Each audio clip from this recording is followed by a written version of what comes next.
심리학에서 이중잣대라는 단어 용어가 있습니다.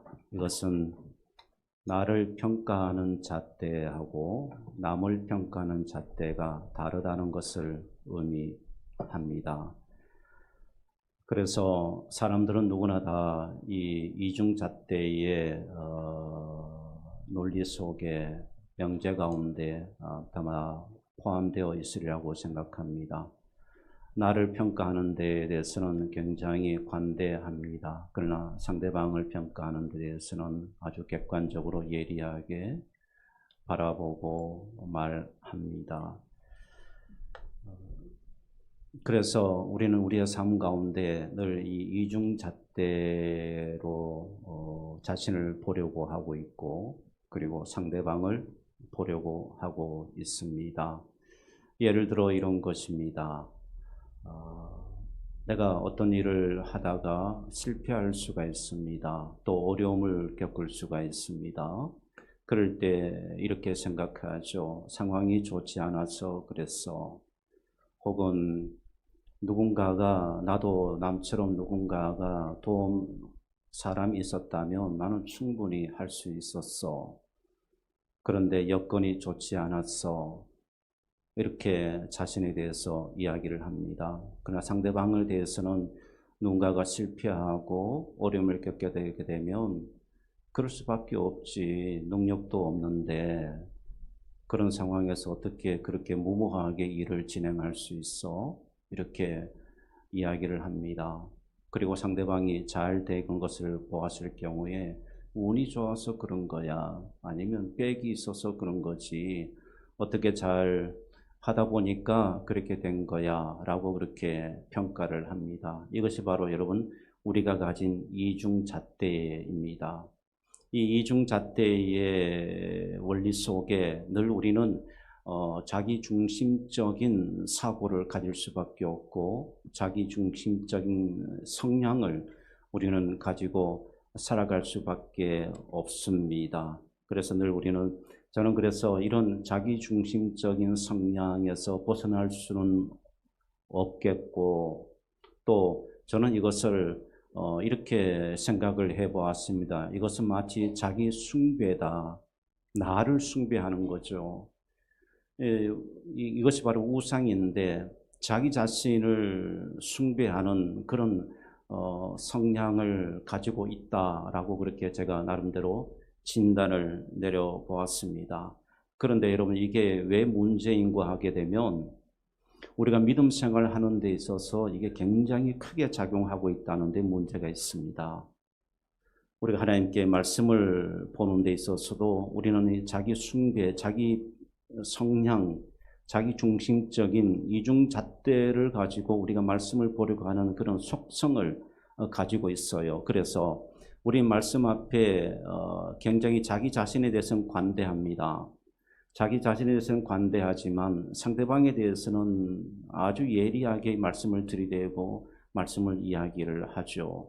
그만큼 여러분 우리가 믿음 생활을 하는 데 있어서 저와 여러분 우리 모두에게 다 포함되는 이야기입니다만은 이 이중잣대, 자기 성향적인 이것 때문에 우리가 하나님의 말씀을 제대로 보지 못하고 깨닫지 못하고 그 진리의 말씀을 제대로 담지 못하고 하나님께서 나에게 향하신 하나님의 그 뜻과 하나님의 그 은혜를 우리가 깨닫지 못하고 이런 우리의 우둔함이 우리 속에 있다는 사실을 이렇게 고백하고 또 전제하면서 오늘 말씀을 함께 나눠보고자 합니다.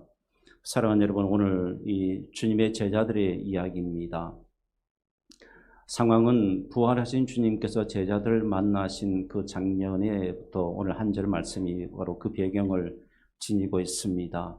주님께서 제자들을 부르셔서 3년 동안 함께 하셨고 많은 말씀과 기적을 행하셨고 하나님의 나라에 대해서 말씀하셨고 그들이 실패하고 그들이 연약함에도 불구하고 주님은 그들을 세우셨고 또 그들에게 자신이 누구인가를 말씀하셨습니다. 그랬던 주님이 여러분 십자가에 달려 죽으셨습니다. 온 인류의 죄를 위해서 이 땅에 오신 그 주님의 오신 목적에 따라서 주님은 순종하셨습니다. 순종하심으로 주님은 나를 위해서, 우리를 위해서 십자가에 달려 죽으시고 그리고 부활하신 거죠. 부활하신 다음에 주님이 제자들에게 나타나신 바로 오늘 그 장면입니다.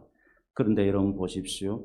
우리가 한번 제가 들여다보고자 하는 것은 뭔가 하면 이 주님께서 제자들을 만나신 곳이 갈릴리입니다. 부활하신 주님께서 제자들을 만나신 곳이. 그러면 예수님의 제자들은 왜 갈릴리에 있었을까 하는 질문입니다. 왜 갈릴리에 있었을까? 우선 좀 더 저는 이 제자들을 그래도 주님의 제자였으니까 그래도 주의 말씀과 함께 동행하고 주와 함께 그 역사를 이루어갔던 제자들이니까 이 정도 믿음이 있었지 않았을까 생각하면서 긍정적으로 제가 한번 접근해 보게 되면 마가복음 14장 28절 말씀이 생각이 났습니다. 마가복음 14장 28절 말씀에 주님께서 제자들과 만찬을 마치시고 그리고 주님께서 제자들에게 이런 말씀하시죠. 그러나 내가 살아난 후에 너희보다 먼저 갈릴리로 가리라. 그래서 제가 좋은 의미로 생각해 볼 때 주님의 제자들이 이 예수님의 말씀을 기억했을 것이다. 그리고 주님께서 그러셔서 우리에게 죽으시고 부활하신 다음에 우리 보고 먼저 갈릴리로 가 계실 것이라고 말씀하셨어. 이것은 우리가 갈릴리에서 다시 주님을 만나야 된다라고 우리에게 언지를 하셨으므로 우리는 이 말씀을 믿어. 그러니까 갈릴리로 가자. 백투더 갈릴리. 그렇게 해서 갈릴리에 되돌아갔다는 의미, 이건 좋은 의미입니다. 그런데 좋은 의미였으면 좋았겠는데 제가 고민하게 된 것은 뭔가 하면 오늘 읽은 이 본문의 말씀입니다. 이 본문의 말씀 때문에 제가 좋은 의미보다는 나쁜 의미가 있지 않았을까를 생각하게 된 겁니다. 오늘 말씀을 다시 한번 보십시오. 주님께서 부활하신 주님께서 제자들에게 말씀하시죠. 얘들아 너희에게 고기가 있느냐 질문하신 겁니다. 얘들아 너희에게 고기가 있느냐 이 질문이 저로 하여금 조금 회의적인 생각을 가져가게 된 것입니다. 제자들이 주께서 말씀하신 것을 기억하고 그래 주님은 지금 계시지 않지만 내가 믿음대로 주께서 약속하셨으니까 그래 그 약속 믿고 가야지 우리가 그리로 가자 이렇게 했기보다는 제가 서두에 말씀드린 것처럼 제자들도 역시 이중잣대로 주의 말씀을 생각했고 그리고 그것을 그의 삶 가운데 적용하지 않았나 그렇게 생각한 것입니다. 왜 그런가 하면 제가 이유를 두 가지로 이런 말씀드립니다. 오늘 이 본문 말씀 속에서 두 가지 의미를 여러분 잘 보셔야 합니다. 첫 번째가 뭔가 하면 얘들아 라는 호칭의 문제입니다. 이 얘들아라는 호칭의 문제. 그 다음 두 번째가 뭔가 하면 고기가 있느냐 하는 주님의 질문입니다. 자, 이 고기라는 말은 헬라어로 익투스입니다. 익투스. 그러면 주님께서 익투스, 생선, 그 생선을 의미하시면서 너희에게 고기가 있느냐라고 주께서 질문하셨을까 하는 점입니다. 그런데 그렇지 않다는 것이 왜 그런가 하면 여러분 헬라 성경에서 이때 이 단어 너에게 고기가 있느냐 주께서 말씀하실 때 이 고기란 이 단어를 익투스란 단어를 사용하지 않냐고 프라스포기온이라는 단어를 사용하는데 이것은 여기에만 있는 단어입니다. 여기에만 나오는 단어인데 이 단어의 의미가 무엇인가 하면 고기가 아니고 빵과 함께 먹는 음식을 이야기합니다. 빵과 함께 먹는 음식. 그러니까 식탁 위에 올려져 있는 음식. 여기에서 너에게 고기가 있느냐는 이 고기라는 이 말은 생선이 아니라 식탁 위에 일용할 양식을 의미하는 겁니다. 여러분 우리가 살아가는 이유가 뭐겠습니까? 사실은 걱정하고 고민하는 것이 무엇입니까? 일용할 양식의 문제가 아닙니까? 그래서 성경은 늘 우리에게 공중의 새를 보라, 들의 백합화를 보라. 누가 먹이고 입히느냐? 그래서 염려하지 말라. 그렇게 좀 더 확대해서 해석을 하자면 우리가 삶에 있는 생존의 문제, 삶의 문제를 이야기하는 것입니다. 그런데 성경은 늘 우리에게 이 삶의 문제를 염려하지 말라 그렇지만 우리는 삶의 문제를 늘 염려하면서 그렇게 살아가고 있죠. 주께서 우리를 인도해 주신다고 말씀하셨지만 우리는 그 인도하신 말씀 앞에 이중잣대를 들이대는 거죠. 확신하지 못하는 건 왜 확신하지 못할까요? 바로 이중잣대로 우리가 그 말씀을 대하기 때문에 그런 겁니다. 주님께서 갈릴리에 가시겠다고 말씀하셨고, 그리고 주님께서 제자들을 어떻게 하셨습니까? 그들을 정말 주의 사명자로 주께서 그들을 부르셨지 않습니까? 그러면 그 길을 가야 하는데 제자들이 그들의 기대가 무너지고 꿈이 무너지고 소망이 다 사라지게 되고 주께서 나약한 존재로 십자가에 달려 죽으시니까 그들은 절망하게 되는 거죠. 낭망하게 되는 겁니다. 그래서 쓸쓸히 고향으로 돌아갔고, 그 고향으로 돌아간 것이 그들이 한 것이 무엇입니까? 삶의 문제, 먹고 사는 문제. 그 문제 앞에 그들이 직면하게 되어졌고, 그들은 다시 고기로 잡으러 다시 그 일을 할 수밖에 없었습니다. 밤새도록 그물을 내렸습니다. 밤새도록 그물을 내렸지만 그들은 고기를 잡을 수가 없었습니다. 주의 말씀에 의지해서 그들이 그물을 낼 때 비로소 그들은 그들이 원하는 것을 얻을 수가 있었던 거죠. 그래서 여기에서 여러분 제자들에게 주께서 말씀한 너에게 고기가 있느냐, 이것은 한마디로 말씀드리면 이런 거죠. 얘들아, 너희가 나 없이 정말 진귀한 것을 얻었니? 세상 가운데서 너희가 가졌니? 수확한 것이 있니? 그런 겁니다. 그런 의미입니다. 나를 떠나서 너희들이 원하는 것을 지금 얻고 있었니? 나를 떠나서 너희들이 살아보니까 풍족해? 행복해? 그런 의도입니다. 그런 의도로 주님께서 너에게 고기가 있느냐라고 말씀하신 거죠. 그 다음에 두 번째 이런 호칭 가운데 얘들아라는 호칭입니다. 얘들아, 파이디온입니다. 파이디온. 이것은 어린아이를 말합니다. 어린아이. 어린아이들에게 일컫는 호칭이에요. 그러면 이런 궁금하죠. 왜 주님께서는 제자들인데 성인인 제자들에게 왜 파이디온이라는 단어를 사용하셨을까? 왜 어린아이? 왜 얘들아라고 그렇게 주께서 말씀하셔서 불렀을까요? 그들을 주께서 무시하는 단어일까요? 아닙니다. 이것은 여러분 그들이 현재 어린아이와 같은 그런 영적 수준에 머물러 있다는 것을 여러분 보여주고 있었기 때문인 것입니다. 사랑하는 여러분, 그들에게 분명히 적합하지 않는 단어예요. 파이디온, 얘들아. 그러나 주님은 그들에게 얘들아라고 그렇게 호칭을 하십니다. 그것은 왜 그렇겠습니까? 자기들에게 주어진 사명을 잃어버리고 세상으로 나아간 제자들을 향해서 주께서 어쩌면 꾸짖는 것 같은 사명을 다시 일깨워주는 것 같은 그런 단어가 바로 이 파이디온, 얘들아라는 단어예요. 사랑하는 마가복음 1장 16절, 17절 말씀을 한번 보십시오. 주님께서 제자들을 왜 부르셨는지가 거기에 나옵니다. 한번 보실까요? 마가복음 16절입니다. 함께 읽어보겠습니다. 갈릴리 해변으로 지나가시다가 시몬과 그 형제 안드레가 바다에 그물 내리는 것을 보시니 그들은 어부라. 예수께서 이르시되 나를 따라오라. 내가 너희로 사람을 낚는 어부가 되게 하리라. 사랑하는 여러분, 주께서 제자들을 부르신 목적이 무엇입니까? 사람을 낚는 어부입니다. 사람을 낚는 어부. 이제는 너희들이 이거 주께서 제자들에게 주신 사명이죠. 너희들은 이 사명의 길을 걸어가야 한다는 것을 주께서 말씀하신 것입니다. 그래서 제자들을 부르셨어요. 그러면 제자들은 이 부르심 앞에 사명의 길을 걸어가야 하는 것입니다. 나는 부활이요. 나는 이제 죽겠고, 그러나 나는 3일 만에 다시 살아나게 될 것이고, 그리고 나를 믿는 자는 죽어도 죽지 않고 영원히 멸망하지 않고 영생을 얻겠다고 하신 주님. 주님은 그 약속대로 이루어 주셨고, 그리고 그 약속대로 주께서 제자들에게 약속하셨듯이 주님의 제자들은 부활하신 그 주님, 십자가에 달려 돌아가셨습니다만 그러나 부활하신 주님을 바라보면서 그들은 그들의 사명의 길을 걸어가야만 했었어요. 그런데 제자들은 사람을 낚는 업으로 삶으로 돌아가지 아니하고 다시 물고기를 잡는, 생선을 잡는 업으로 지금 그들이 돌아갔단 말이죠. 그래서 주님께서 제자들에게 얘들아 라고 그렇게 호칭하신 것입니다. 사랑하는 철없는 아이들이죠. 사랑하는 여러분, 지금 주님께서 제자들에게 철없는 아이라고 이야기하실 때 그 명제, 깊은 명제는 무엇입니까? 바로 사명의 길을 걸어가지 않는 것을 향해서 주께서 말씀하신 겁니다.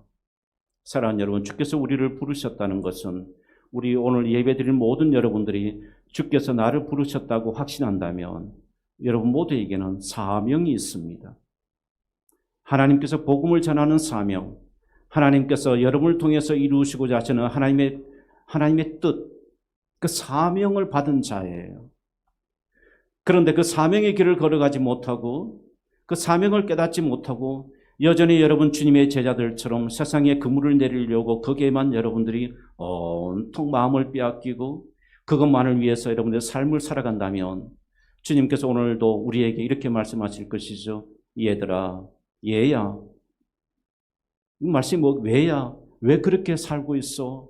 왜 네가 그 일을 지금 하고 있어? 너는 지금 그 일을 하는 존재가 아닌데, 너는 그렇게 살아가서는 안 되는 존재인데. 지금 제자들에게 여러분 그 말씀을 하시는 거죠. 그래서 얘들아, 사랑하는 여러분, 하나님께서는 여러분들에게 그 사명의 길을 걸어가시기 위해서 여러분을 부르셨고 사망에서 건져주셨고 구원의 영생의 기쁨을 누리게 하셨고 하나님의 자녀 삼아주신 것입니다. 믿습니까? 그 사명의 길을 걸어가셔야 합니다. 그 사명을 여러분 하나님께서 여러분에게 다 주신 것이에요. 그러므로 여러분 그 사명이 무엇인지를 기도하십시오. 하나님께서 나에게 주신 사명은 무엇입니까?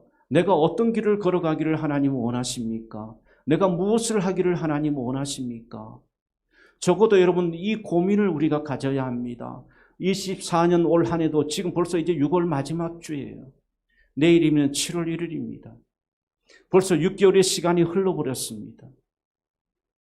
여러분 놓친 것이 없습니까? 하나님께서 여러분에게 주신 사명의 길 가운데 놓쳐버린 것 없습니까? 또 앞으로 이제 남은 24년의 길을 살아가야 하는데 여전히 여러분 주님 앞에 얘들아, 얘야 그렇게 여러분 그 소리를 여러분 듣고 싶으십니까?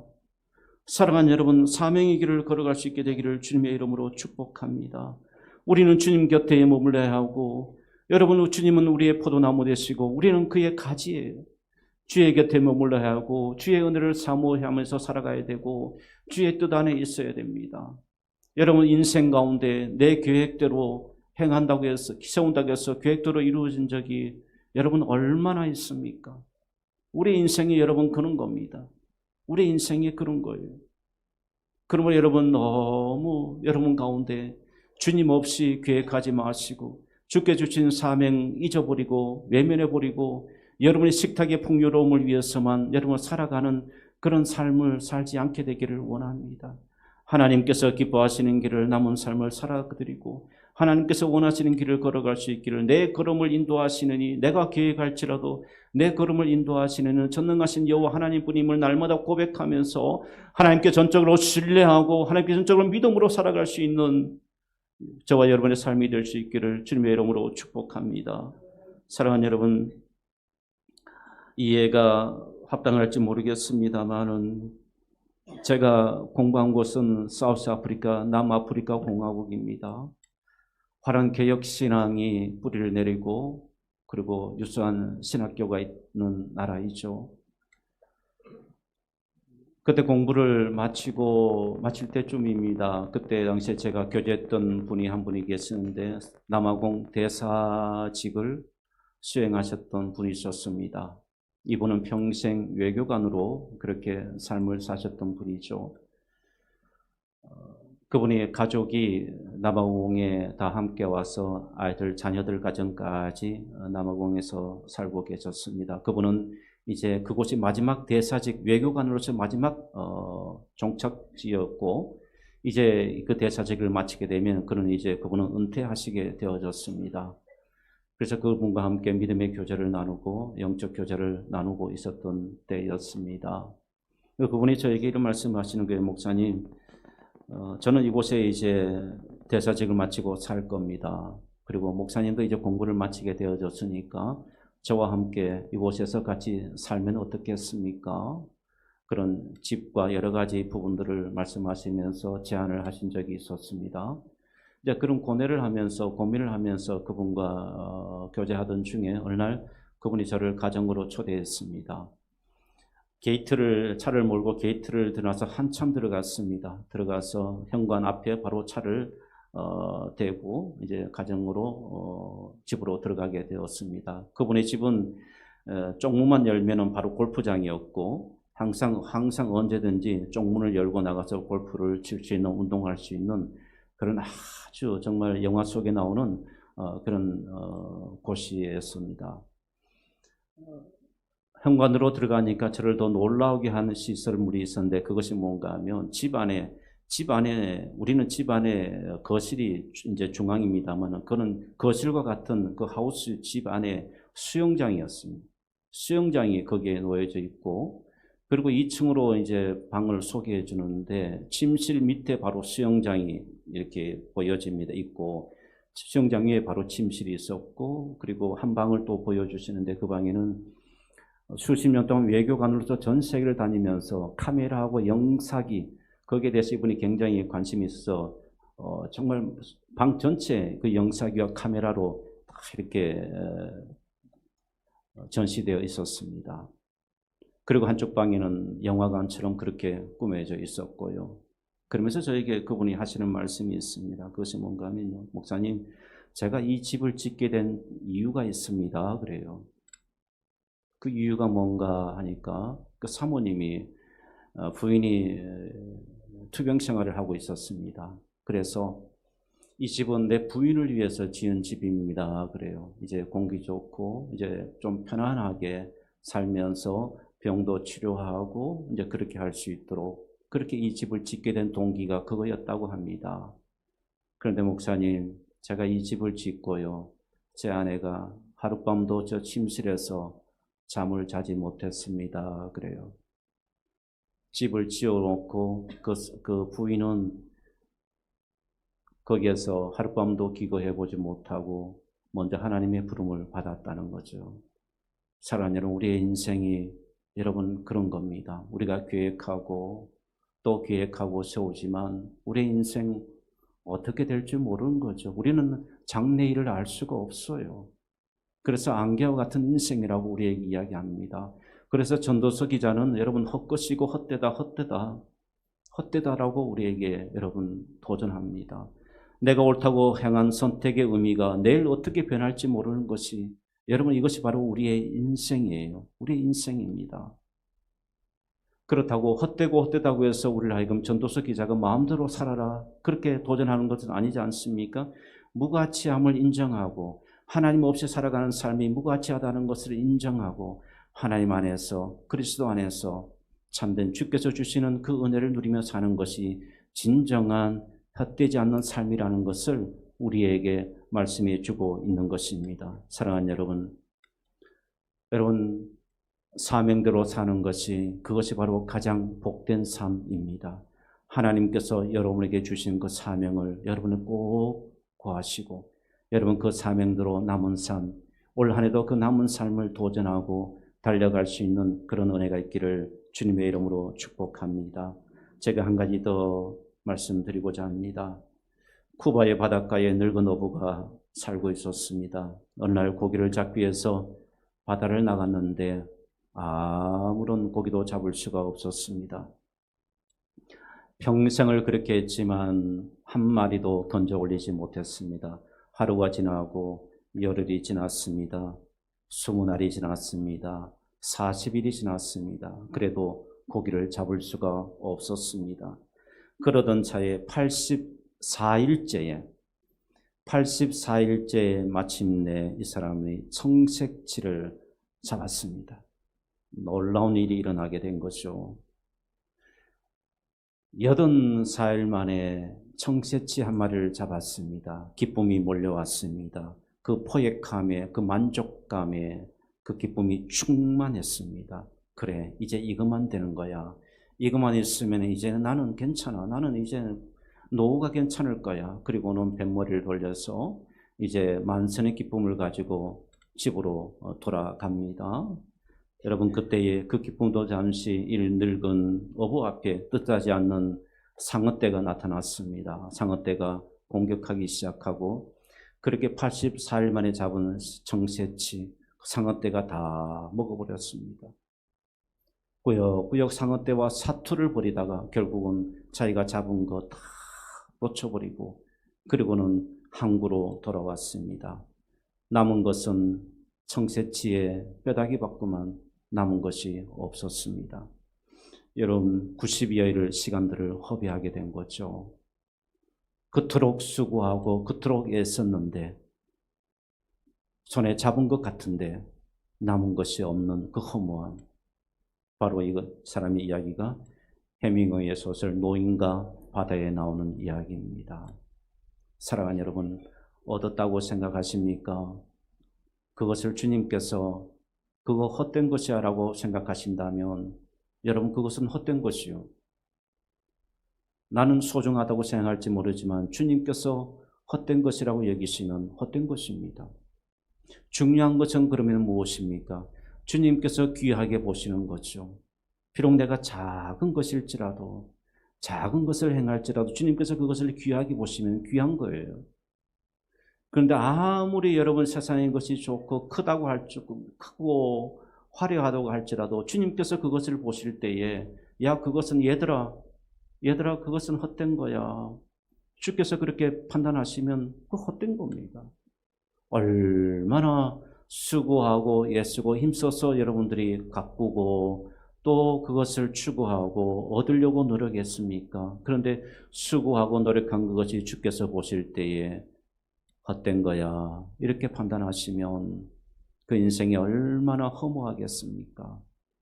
사랑하는 여러분, 주께서 그러므로 여러분 남은 삶을 올 한 해 또 남은 시간을 우리가 좀 더 많이 복음을 전하고 주께서 기뻐하시는 일을 행하고 우리의 사명을 찾아서 그 사명, 그 소명을 가지고 달려갈 수 있는 그런 복된 삶이 될 수 있기를 주님의 이름으로 축복합니다. 주님 손 놓지 마십시오.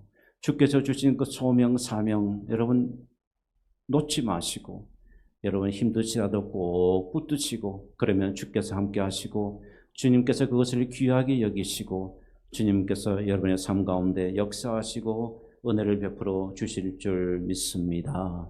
주께서 얘들아 그렇게 부르시는 것이 아니라 사랑하는 딸아, 사랑하는 아들아 그렇게 칭하시고 수고했다, 힘들지, 어렵지, 너와 함께 함이라 그렇게 주께서 들려주시는 그 은혜가 있기를 주님의 이름으로 축복합니다.